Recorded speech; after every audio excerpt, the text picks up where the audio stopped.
Please help me, please. I'm lonely and hungry. Please help me get out of here. The face in the mirror cried so hard. Was it a human or a mermaid? How did she get in there? Doga, a young man from the village, stood by the river bank smiling. He loved swimming more than anything. Whenever his heart was heavy, he came to the river. Whenever he was happy, he also came to the river. That day, his heart was light. He removed his shirt, dropped it on a stone, and jumped into the water with joy. He swam freely, splashing water, laughing to himself, diving in and out like a fish. He swam deeper and deeper, not thinking of danger, not thinking of stories elders used to tell about the river. Suddenly, as he swam deeper, something shiny caught his eye beneath the water. At first, he thought it was just sunlight playing tricks on him.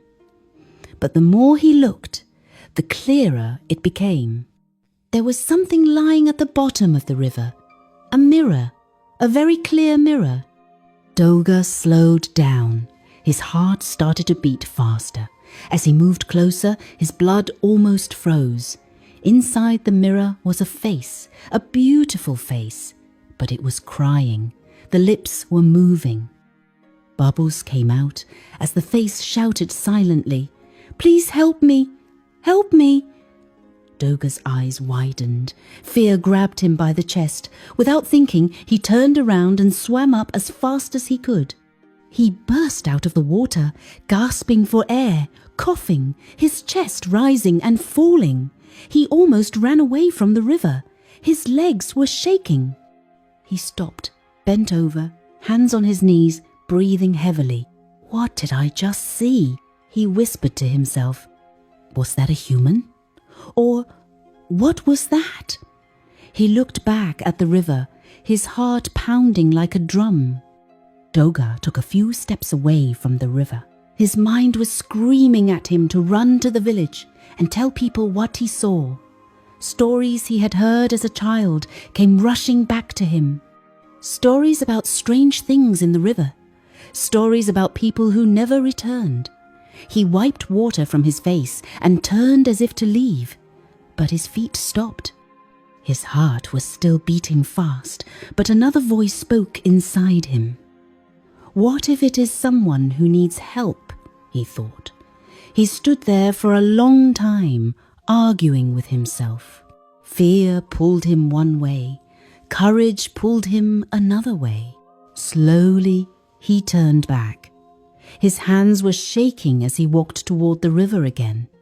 He stepped into the water carefully this time. Each step felt heavy. He whispered prayers under his breath as he swam back into the river. He went deeper, slower, his eyes open wide, and there it was again, the mirror, clear, bright, and inside it, the same beautiful face, now crying harder.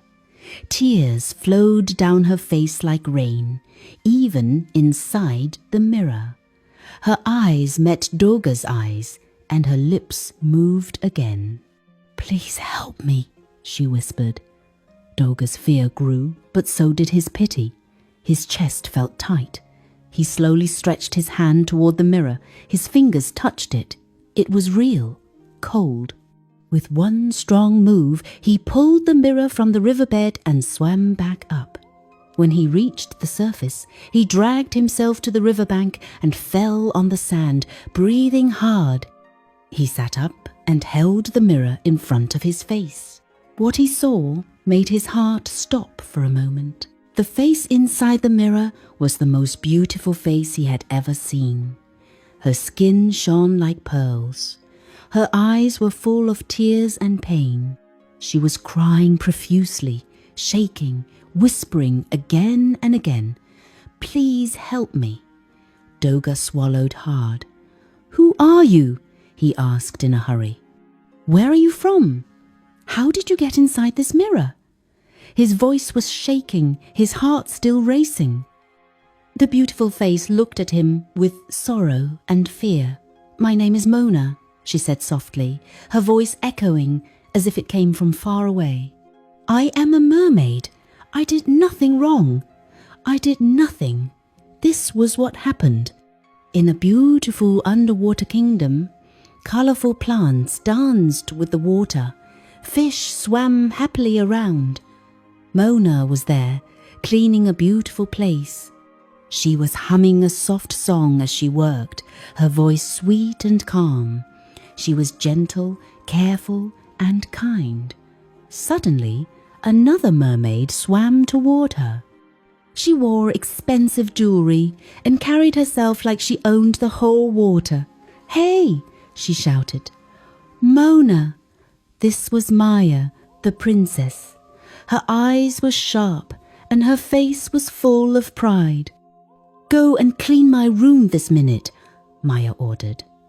Mona immediately stopped singing and bowed her head respectfully. As you wish, my princess, she said gently. She swam quickly toward the princess's room and cleaned everything carefully. She touched nothing that did not belong to her. She worked with all her heart. When she finished, she left the room quietly. A few minutes later, Maya returned to her room.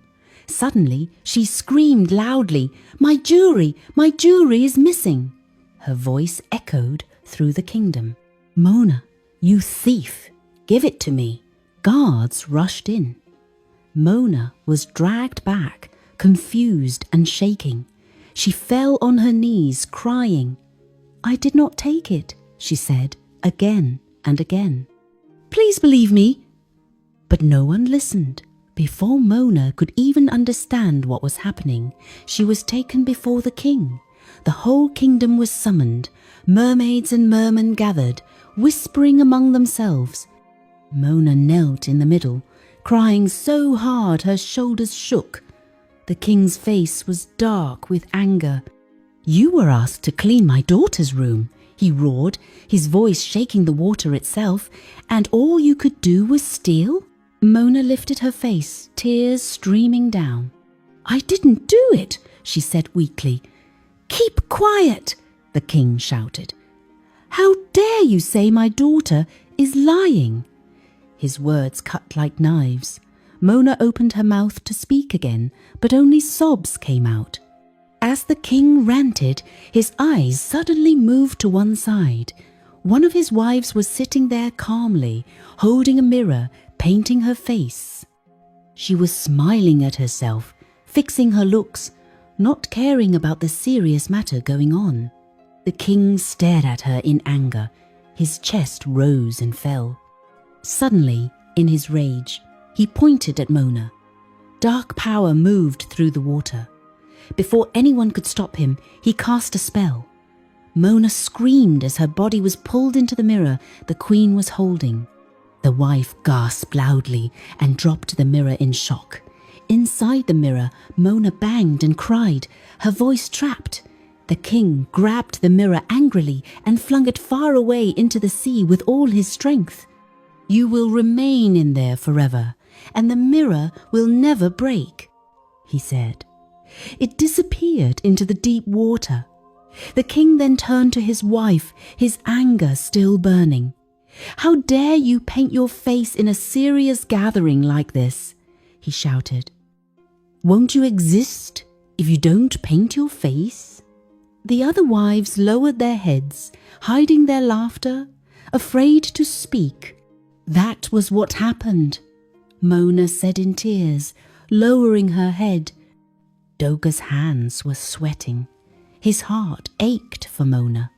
So you were punished for something you didn't do, he whispered sadly. Mona nodded inside the mirror, tears still flowing.